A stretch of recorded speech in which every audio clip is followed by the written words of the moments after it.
ഇപ്പോൾ ആശമാരുടെ സമരത്തിൻ്റെ കാര്യം തന്നെ എടുത്താൽ എല്ലാവരും പറയുന്നു ആശമാർ നിയമസഭയ്ക്ക് മുന്നിൽ സമരം നടത്തുന്നു, രാപ്പകൽ സമരത്തിലാണ്, അവരുടെ നിയമസഭാ മാർച്ച് റിപ്പോർട്ട് ചെയ്യുന്നു. എല്ലാവരും മാറി നിന്ന് അങ്ങനെയുള്ള റിപ്പോർട്ടിംഗ് കൃത്യമായി നടത്തുമ്പോൾ അതിൻ്റെ ഉള്ളിലേക്ക് ഇറങ്ങിച്ചെന്ന് കാണാത്ത കാഴ്ചകളാണ് നിങ്ങൾക്ക് എപ്പോഴും കാണിച്ചു തന്നിട്ടുള്ളത്. അങ്ങനെ ഒരു വാർത്തയിലേക്കാണ് ഇനിയും പോകുന്നത്. ഈ മാർച്ചിൽ ജനപങ്കാളിത്തം, ഇന്നലെ നടന്ന നിയമസഭാ മാർച്ചിൽ ജനപങ്കാളിത്തം എന്താണ് ശരിക്കും സംഭവിച്ചത്? സർക്കാരിൻ്റെ മുഖം നഷ്ടപ്പെട്ടു കഴിഞ്ഞു. കാരണം വരാൻ പോകുന്നത് തദ്ദേശ സ്വയംഭരണ തെരഞ്ഞെടുപ്പാണ്. അതിന് മാസങ്ങൾ മാത്രമേ ബാക്കി നിൽക്കുകയുള്ളൂ. വല്ലാത്ത ആത്മവിശ്വാസത്തിലാണ് സർക്കാർ ഈ ആശാവർക്കർമാരുടെ സമരത്തെ നേരിട്ടത്. പക്ഷേ ഇന്നലത്തെ നിയമസഭാ മാർച്ചോടുകൂടി ഈ സമരം തിരിച്ചടിയാകുമോ എന്ന ആശങ്ക തുടങ്ങിയിട്ടുണ്ട് CPM-ന്. അതേസമയം രാപ്പകൽ സമരം ഇന്ന് 23-ാം ദിവസത്തിലേക്ക് വളരെ ശക്തമായി തന്നെ കടക്കുകയുമാണ്. പ്രശാന്ത് ശങ്കരമംഗലത്ത് ചെയ്യുന്നുണ്ട്. പ്രശാന്ത്, ആശമാരിങ്ങനെ ഒരു കൊടിയുടെ കീഴിലല്ലാതെ സംഘടിച്ചപ്പോൾ നിരാശ കൈവിടാതെ ആശമാർ, അതെ, സർക്കാർ കരുതിയില്ല ഇതിങ്ങനെ മുന്നോട്ട് പോകുമെന്ന്. പക്ഷേ ഇന്നലത്തെ നിയമസഭാ മാർച്ച് കൂടി കഴിഞ്ഞപ്പോൾ സർക്കാർ പേടിച്ചു തുടങ്ങി, അല്ലെങ്കിൽ CPM പേടിച്ചു തുടങ്ങി എന്ന് തന്നെയാണ് മനസ്സിലാക്കാൻ കഴിയും. നടത്തിയ പ്രസ്താവനകളെല്ലാം പിൻവലിക്കേണ്ടി വരുമോ എന്ന ആശങ്ക കൂടിയുണ്ട്. കാരണം വരാൻ പോകുന്നത് തെരഞ്ഞെടുപ്പാണല്ലോ, ഇനിയിപ്പോൾ അങ്ങോട്ട് തെരഞ്ഞെടുപ്പിൻ്റെ കാലമായതുകൊണ്ട് തന്നെ അങ്ങനെ കൈകാര്യം ചെയ്യേണ്ടി വരുമെന്ന പേടി തട്ടിത്തുടങ്ങിയോ പ്രശാന്ത്?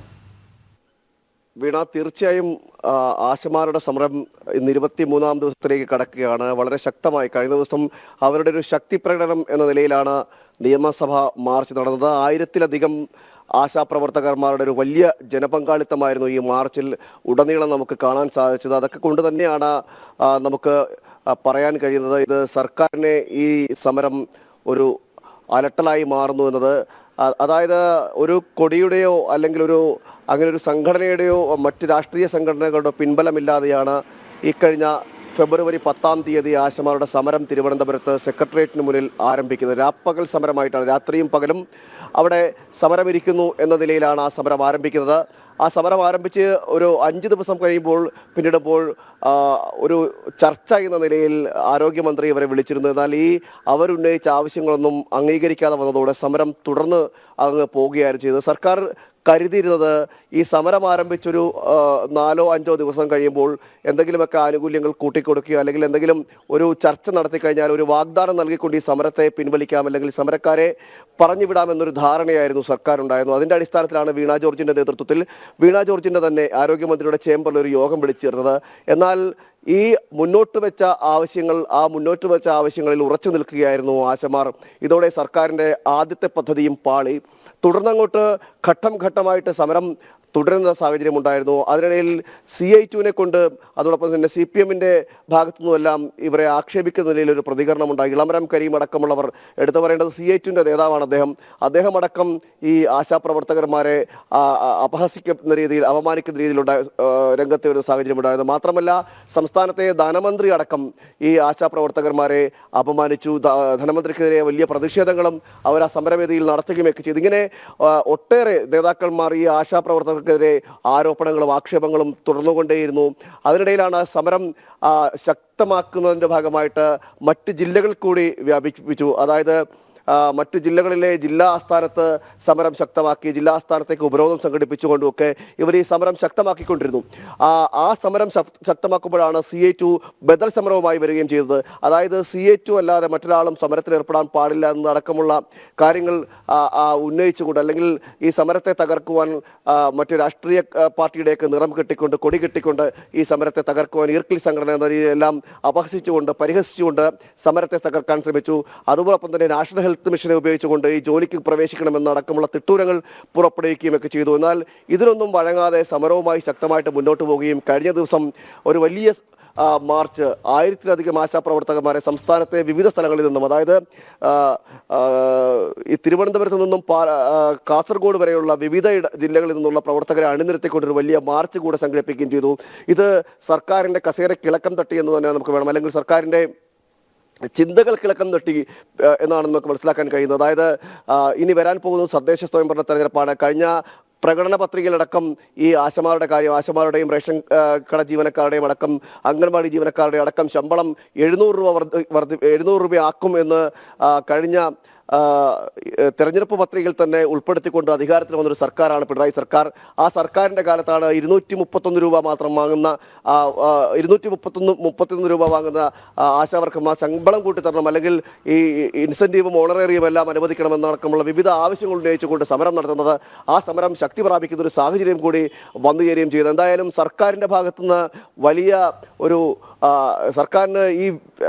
സർക്കാരിന് ഉറക്കം കെടുത്തുന്ന നിലയിലേക്ക്, അല്ലെങ്കിൽ നിയന്ത്രിക്കാൻ കഴിയാത്ത നിലയിലേക്ക് സമരം ശക്തി പ്രാപിക്കുന്ന ഒരു സാഹചര്യം ഉണ്ടായി. ഇപ്പോഴും ഇന്ന് 23-ാം ദിവസത്തിലേക്ക് സമരം എത്തി നിൽക്കുകയാണ്. ഇപ്പോഴും സമരത്തിൽ നിന്ന് പിൻവാങ്ങില്ല എന്ന ഉറച്ച നിലപാടിൽ തന്നെയാണ് ഈ ആശാപ്രവർത്തകന്മാരുള്ളത്. ഈ സാഹചര്യത്തിലാണ് ഇപ്പോൾ ഈ സമരം ഒത്തുതീർപ്പിന്റെ വക്കിലേക്ക്, അല്ലെങ്കിൽ സർക്കാരിന് വഴങ്ങിക്കൊടുക്കുന്ന ഈ ആവശ്യങ്ങളോട് വഴങ്ങിക്കൊടുക്കേണ്ട നിലയിലേക്ക് എത്തിച്ചേരും എന്ന കാര്യത്തിൽ യാതൊരു തർക്കവുമില്ല. കാരണം ഇനി വരാനുള്ളത്, ഇനി സംസ്ഥാനം ഒരു തെരഞ്ഞെടുപ്പിലേക്ക് നീങ്ങുന്ന സാഹചര്യമാണ്. തദ്ദേശ സ്വയംഭരണ തെരഞ്ഞെടുപ്പിന്റെ ചിട്ടവട്ടങ്ങളെല്ലാം തുടങ്ങുന്ന ഒരു സാഹചര്യം വന്നിരിക്കുകയാണ്. ആ സാഹചര്യത്തിൽ ആശമാരുടെ സമരം നീണ്ടുപോയി കഴിഞ്ഞാൽ അത് പാർട്ടിയെ കൂടുതൽ പ്രതിക്കൂട്ടിലാക്കുമെന്നുള്ളൊരു വിശ്വാസം CPM അടക്കമുണ്ട്.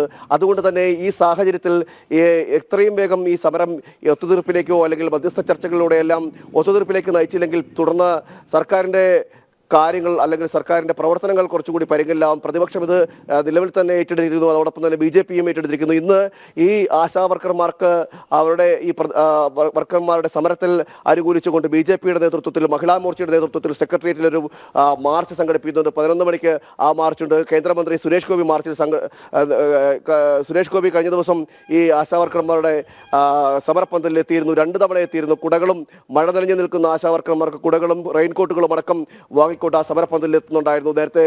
അതോടൊപ്പം തന്നെ വി മുരളീധരൻ സന്ദർശിച്ചിരുന്നു. അങ്ങനെ രാഷ്ട്രീയ നേതാക്കളെ അടക്കം, BJPയുടെ അടക്കം ഒരു നേതാക്കളും ഇത് പിന്തുണ അർപ്പിച്ചുകൊണ്ട് ഈ സമരവേദിയിലേക്ക് എത്തുന്ന സാഹചര്യമുണ്ട്. സമരം ശക്തി പ്രാപിക്കുകയും ചെയ്യുന്ന ഒരു സാഹചര്യമുണ്ട്. അപ്പോൾ ഈ പ്രതിപക്ഷവും BJPയും അടക്കം ഇത് ഏറ്റെടുക്കാനുള്ള ഒരു സാഹചര്യം കൂടി മുന്നിൽ കണ്ടുകൊണ്ട് ഇതിനെ ഒത്തുതീർപ്പിന്റെ വക്കിലേക്ക് വഴങ്ങുകയല്ലാതെ, പറയുമ്പോഴാണ് ഈ കുട, സുരേഷ് ഗോപി അവിടെ എത്തിയപ്പോൾ ഈ കുടയും മറ്റും ഇവർക്ക് ആശാവർക്കർമാർക്ക് അവർക്ക് റെയിൻകോട്ടും കുടയും ഒക്കെ കൊടുത്തതിനെ വളരെ മോശമായി ചിത്രീകരിച്ചുകൊണ്ട്, അല്ലെങ്കിൽ മോശം പരാമർശത്തിലൂടെ CITUവിൻ്റെ സംസ്ഥാന നേതാവ്, സംസ്ഥാന സെക്രട്ടറി അശ്ലീല പരാമർശം തന്നെ നടത്തി. പ്രത്യേകിച്ചും സ്ത്രീകളെ തന്നെ മോശപ്പെടുത്തുന്ന തരത്തിലുള്ള പരാമർശമാണ് പ്രത്യേകിച്ചും ഒരു കേന്ദ്രമന്ത്രിക്കെതിരെ നടത്തിയത്. അതുകൂടി ആശാവർക്കർമാരെ മാനസികമായി തളർത്തുക എന്നുള്ളൊരു ലക്ഷ്യം കൂടി ഈ CPM നേതാക്കൾ ഇപ്പോൾ ഏറ്റെടുത്തിട്ടുണ്ടല്ലോ പ്രശാന്ത്.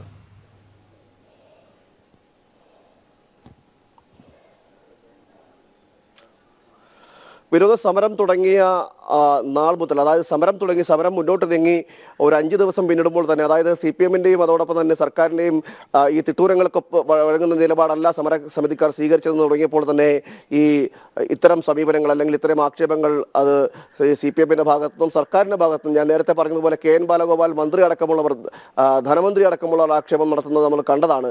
അതിന് ഇപ്പോഴും കുറവില്ല.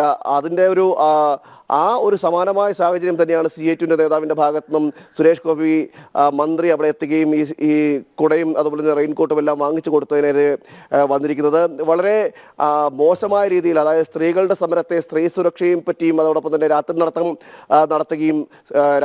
നടത്തിയും അല്ലാതെയും ഒക്കെ സ്ത്രീ സുരക്ഷയെ പറ്റി അഭിമാനിക്കുന്ന സംസ്ഥാന സർക്കാരാണ്. ആ സർക്കാരിൻ്റെ തന്നെ പാർട്ടിയിലെ പോഷക സംഘടനയുടെ ഭാഗത്തു നിന്നാണ്, അല്ലെങ്കിൽ അതിൻ്റെ ഒരു സംസ്ഥാന നേതാവിൻ്റെ ഭാഗത്താണ് സ്ത്രീകളെ മോശമായി ചിത്രീകരിച്ചുകൊണ്ട് ആശാവർക്കർമാരെ അവരുടെ വ്യക്തിഹത്യ നടത്തിക്കൊണ്ട് അവഹേളിച്ചുകൊണ്ടൊരു പരാമർശം, അതും കേന്ദ്രമന്ത്രി ഒരു സഹായ വാഗ്ദാനം നൽകിയപ്പോൾ അതിന് കാരണം കൂടി നമ്മൾ മനസ്സിലാക്കണം. കാരണം സർക്കാരിൻ്റെ ഭാഗത്തുനിന്ന് ഒരു മഴ നനഞ്ഞുകൊണ്ട് നിൽക്കുന്ന സ്ത്രീകൾ അവർ ടാർപോളിൻ വലിച്ചു കിട്ടിയപ്പോൾ ആ ടാർപോളിൻ അവിടെ നിന്നും എടുത്തു മാറ്റിക്കൊണ്ട് മഴ നനയിച്ച് മണിക്കൂറുകളോളം മഴ നനയാൻ വിട്ട സർക്കാരിൻ്റെ നടപടിക്കെതിരെ കൂടി, അല്ലെങ്കിൽ ഇത്തരം രീതിക്കെതിരെ കൂടിയാണ് അദ്ദേഹം ഈ കുടയും അതോടൊപ്പം തന്നെ റെയിൻകോട്ടും വാങ്ങി നൽകിയത്. ആ സമയത്താണ് ഇത്തരത്തിലുള്ളൊരു പരാമർശം, അല്ലെങ്കിൽ ഇത്തരത്തിൽ ഒരു സമീപനം ഈ CPMന്റെ ഭാഗത്ത് തന്നെ ഉണ്ടായത്. അത് CITUവിൻ്റെ ഒരു വലിയ സംസ്ഥാന നേതാവിൻ്റെ ഭാഗത്ത് തന്നെ ഉണ്ടായത് എന്നതും എടുത്തു പറയേണ്ടതാണ്. കാരണം ഇത്തരത്തിൽ ഈ സ്ത്രീകളുടെ വ്യക്തിഹത്യയും അതോടൊപ്പം തന്നെ അവരെ ആക്ഷേപിച്ചുകൊണ്ടൊരു സമീപനമാണ് ഇവരുടെ ഭാഗത്തുണ്ടായത്. അത് തുടർന്നുകൊണ്ടേയിരിക്കുകയാണ്. ഈ സമരത്തിൽ ഒന്നുകിൽ സമരം നടത്തുന്നെങ്കിൽ CPM ആയിരിക്കണം, അല്ലെങ്കിൽ CIT ആയിരിക്കണം, അല്ലെങ്കിൽ മറ്റാർക്കും ഇത്തരത്തിൽ സ്വതന്ത്രമായ രീതിയിൽ സമരം നടത്തുവാനോ സമരം നടത്തി വിജയിപ്പിക്കുവാനോ പാടില്ല എന്നൊരു നിയമം, ഒരു അലിഖിതമായ നിയമം ഇവിടെ CPMന്റെ ഭാഗത്തും അതോടൊപ്പം തന്നെ അവരുടെ പോഷക സംഘടനകളുടെ ഭാഗത്തും ഒക്കെ ഉണ്ട്.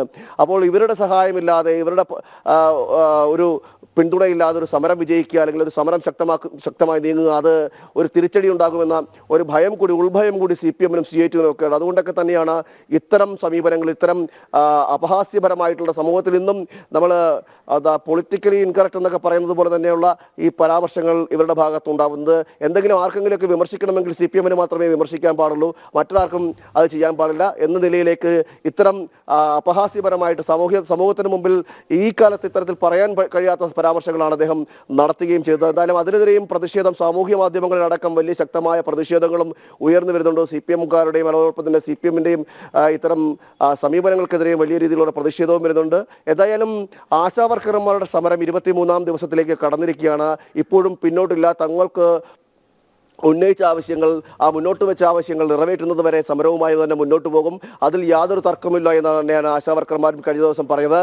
വളരെ ശക്തമായൊരു സമരമായിരുന്നു. മാത്രമല്ല ഈ സമരത്തെ തകർക്കുവാനുള്ള, അതായത് ഈ സെക്രട്ടേറിയറ്റ് മാർച്ചിനെ തകർക്കുവാനുള്ള ശ്രമം സർക്കാരിന്റെ ഭാഗത്തിലൊക്കെ നടന്നു. അതായത് ചില വിഘടനവാദികൾ അല്ലെങ്കിൽ ചില വിധ്വംസക ശക്തികൾ ഈ സമരത്തിൽ നുഴഞ്ഞു കയറിക്കൊണ്ട്, അല്ലെങ്കിൽ സമരത്തിന്റെ പിന്നിലുള്ളത് വിധ്വംസ ശക്തികളാണ്, അതവർ പ്രകോപനപരമായിട്ട് പ്രശ്നങ്ങൾ ഉണ്ടാക്കാൻ സൃഷ്ടിക്കുന്നു എന്നതടക്കമുള്ള ഒരു കഥകൾ മെനയുന്ന സാഹചര്യമുണ്ടായിരുന്നു. എന്നാൽ തിരുവനന്തപുരത്ത് സെക്രട്ടേറിയറ്റിന്റെ മുന്നിൽ നിന്ന് ആരംഭിച്ച സമരം വളരെ ശാന്തമായിട്ട് 1000-ലധികം വനിതകൾ പങ്കെടുത്ത സമരം സെക്രട്ടേറിയറ്റിന് മുന്നിൽ നിന്നും ആരംഭിക്കുകയും ജനങ്ങൾ തന്നെ ഏറ്റെടുക്കുന്നു, ജനങ്ങൾ തന്നെ ശ്രദ്ധിക്കുന്ന നിലയിലേക്ക് ഈ സമരം നീങ്ങുന്നു. നമ്മുടെ പ്രേക്ഷകരായ വിജിൻ മേനോനും ഒക്കെ ചോദിക്കുന്നു, തദ്ദേശ തെരഞ്ഞെടുപ്പ് ആശാവർക്കർമാർ ബഹിഷ്കരിക്കുമോ അല്ലെങ്കിൽ അവർ ആ നിലയിലേക്ക് പോകുമോ എന്ന്. എന്തായാലും അത്രയധികം ആ ഒരു ഘട്ടം വരെ നീങ്ങാൻ അല്ലെങ്കിൽ ആ ഒരു സാഹചര്യത്തിലേക്കൊക്കെ പോകാൻ സർക്കാരിന് ആവുമെന്ന് തോന്നുന്നില്ല. അല്ല, സർക്കാരിനെതിരെ പ്രതിഷേധിക്കാൻ തെരഞ്ഞെടുപ്പ് ബഹിഷ്കരിക്കേണ്ടതില്ലല്ലോ, സർക്കാരിനെതിരെ വോട്ട് ചെയ്താൽ പോരെ. അതെ, സർക്കാരിനെതിരെ വോട്ട് ചെയ്താലും മതിയാവും. നമ്മുടെ കയ്യിലുള്ള ഒരു അവകാശം, വോട്ടവകാശം എന്ന് പറയുന്നത് ഫലപ്രദമായി വിനിയോഗിക്കുക എന്നുള്ളതാണ്, വിനിയോഗിക്കാതിരിക്കുക